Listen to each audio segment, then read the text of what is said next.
नमस्कार, सत श्री अकाल, गुड मॉर्निंग। ये वीडियो हिंदी भाषा में है। इसका टाइटल है important information for visitor visa holders bound for Canada. हमारे पास पटियाला ऑफिस में बहुत सारे ऐसे लोग आते हैं जिनके पासपोर्ट के ऊपर कनाडा का विजिटर वीज़ा लगा हुआ है। ये जो इंफॉर्मेशन मैं आपको देने जा रहा हूँ, इसके अंदर 11 पॉइंट्स हैं। ये सिर्फ उनके लिए वैलिड है जो कनाडा पहुंचने के बाद अपने विजिटर वीज़ा को वर्क परमिट में कन्वर्ट कराना चाहते हैं। ये कनाडा सरकार की स्कीम सिर्फ फरवरी 2025 तक वैलिड है। देखो क्या होता है कि यदि आप बिना प्लानिंग, बिना प्रिपरेशन या बिना ट्रेनिंग के कनाडा में जाओगे, वहाँ पे विजिटर वीजे को वर्क परमिट में कन्वर्ट कराने की कोशिश करोगे, आपके 90 दिन लगेंगे, पैसा लगेगा, आपका नुकसान होगा। इसकी बजाय बेहतर होगा कि आप भारत में रहते हुए या किसी भी देश में जो कनाडा से बाहर रहते हुए आप इन चीज़ों की पहले तैयारी करके जाइए ताकि आपको वहाँ परेशानी ना हो। सबसे बेसिक चीज़ क्या है, जो आपके विजिटर वीजे की एप्लीकेशन के अंदर लिखा हुआ है उसके आधार के ऊपर ही आपको कनाडा का वर्क परमिट मिल सकेगा। अगर आपने और इसके बाद में आपकी कनाडा में परमानेंट रेजिडेंसी की फाइल भी इन तीनों चीज़ों के ऊपर निर्भर करेगी। आप किसी वे में गड़बड़ करोगे तो आखिर में आपको पीआर वहाँ पे नहीं मिलेगी। अब मैं आपको 11 पॉइंट बता रहा हूँ। सबसे पहले क्या है कि कनाडा का सिस्टम ऐसा है कि वहाँ पे मिनिमम क्वालिफिकेशन 10+2 जरूरी है, क्योंकि कनाडा के अंदर 10+2 तक पढ़ाई के ऊपर कोई खर्चा नहीं होता है, टोटली सरकारी होती है। और आपके पास कम से कम 10+2 का एक नंबर का सर्टिफिकेट चाहिए। डिस्टेंस एजुकेशन का सर्टिफिकेट वैलिड नहीं है, हाल की घड़ी वैलिड नहीं है, फ्यूचर में हो जाए हम कुछ नहीं कह सकते हैं। नंबर 2, अगर कनाडा में जाकर पढ़ाई करनी है तो academic module no less than 6 bands in all the, किसी भी 5 एग्जाम में कोई भी एग्जाम करके जाइए। या नौकरी करने के लिए जाना है तो no less than 5 bands in any module, general module के अंदर आपके पास होने जरूरी है। 5 एग्जाम कौन से हैं? आइलेट्स, पीटी, टॉफल, कैल, सेल्फिप। अगर आपको इसके बारे में ज़्यादा जानकारी चाहिए तो कनाडा सरकार का ऑफिशियल वेबसाइट www.canada.ca के ऊपर जाइए, उसके ऊपर अप्रूव्ड इंग्लिश एग्ज़ाम विंडो में टाइप कीजिए और एंटर कीजिए, you will get the information. Number 3, यदि आप जॉब कर रहे हो, कम से कम 1 साल का एक्सपीरियंस चाहिए, अप टू 3 इयर्स आपकी सेहत के लिए ज़्यादा रहेगा, ठीक रहेगा। अगर आपने एक्सप्रेस एंट्री में फाइल लगानी है तो आपके हाल की घड़ी उसके अंदर भी no less than 6 band in general module चाहिए। हाँ, पीएनपी में 5 बैंड चल सकेंगे। नंबर 4, अगर आपने शो किया है कि आप काम करते हो तो आपके पास इनकम टैक्स की रिटर्न फाइल की होनी चाहिए और उसकी कॉपी आपके पास होनी चाहिए। नंबर 5, आपके पास बैंक के अंदर उचित धनराशि होनी लाजमी है। ये पैसा आपने किसी को देना नहीं है, पर गवर्नमेंट ऑफ कनाडा को प्रूफ देने के लिए कि मैं अपना खर्चा खुद उठा सकता हूँ, मुझे कनाडा की सरकार की हेल्प नहीं चाहिए, ये फंड आपके पास होने चाहिए। यदि 6 महीने से पुराने होंगे तो आपको उसके ज़्यादा पॉइंट मिल सकते हैं। नंबर 6, मैंने देखा है कि अक्सर बहुत सारे हस्बैंड वाइफ इकट्ठा विजिटर वीज़ा कनाडा का लगवा लेते हैं।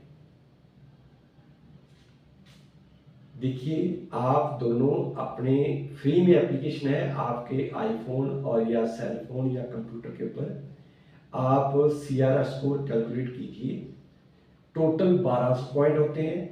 हस्बैंड के अलग कीजिए, वाइफ के अलग कीजिए।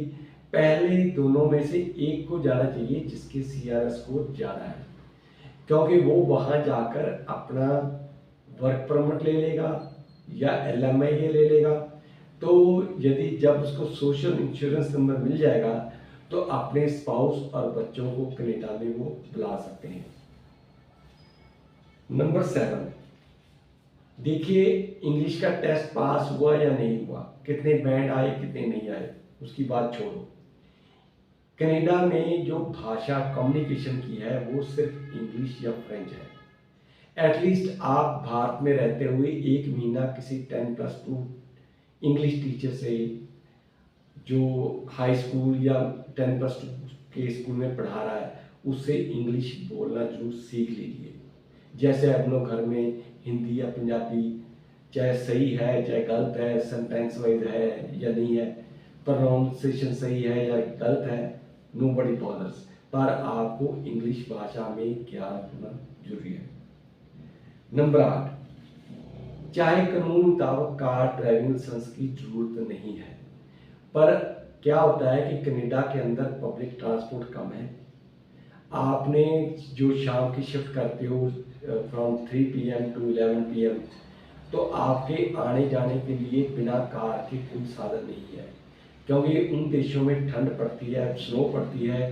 तो यदि आपके पास कार नहीं होगी तो आप बाहर पैदल नहीं चल पाओगे।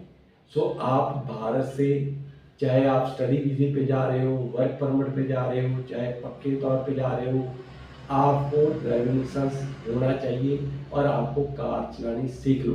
सबसे बड़ी बात है कि कार यदि कनाडा में सीखोगे $50 पर आवर, 60 से गुणा करो, 3000 रुपये प्रति घंटा उसकी ट्यूशन फीस है, जबकि भारत के अंदर टोटली 10,000 रुपये 1 महीने की फीस है। नंबर 9, ये कोई जरूरी नहीं है, पर मैं आपको आपकी सेहत ठीक रहने के लिए बता रहा हूँ। आप कनाडा के जाने के लिए ऊपर 20 से 25 लाख रुपए लगा रहे हो। कोई भी प्रोसेस स्टार्ट करने से पहले आपको पहले हार्ट स्पेशलिस्ट के पास जाइए, अपना हार्ट टेस्ट करवाइए, फिर आप अपनी आंखों का टेस्ट करवाइए, फिर आप अपनी डेंटल दांतों की जांच करवाइए। ये 3 काम कनाडा के अंदर बहुत एक्सपेंसिव है। आपके जितने पैसे बैंक में सभी इन तीनों काम के ऊपर लग जाएंगे। सो आप यहाँ से पहले टेस्ट करवा लो। यदि कोई आपको छोटी मोटी प्रॉब्लम है उसका आप इलाज करवा लीजिए। नंबर 10,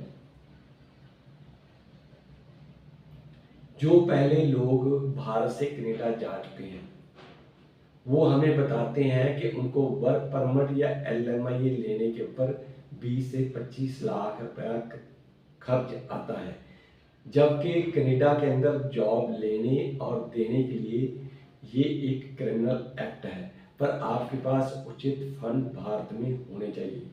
नंबर 11, अपनी विजिटर वीजे की application, cover letter, family information form की कॉपी आप साथ लेकर जाइए, ताकि आपको जब वहाँ वर्क परमिट में कन्वर्ट करवाओगे तो इनकी जरूरत पड़ेगी।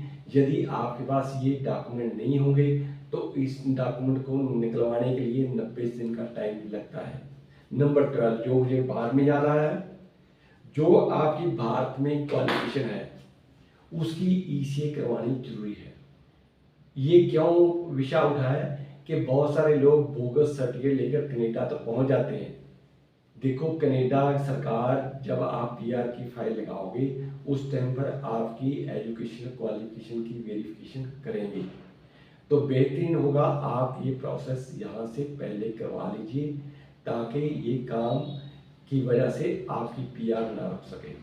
और कोई जानकारी के लिए आप हमारे पटियाला पंजाब के ऑफिस में डे टाइम में ऊपर दिए गए फ़ोन नंबरों पे बात कर सकते हो। आपको हर जानकारी फ्री में दी जाएगी।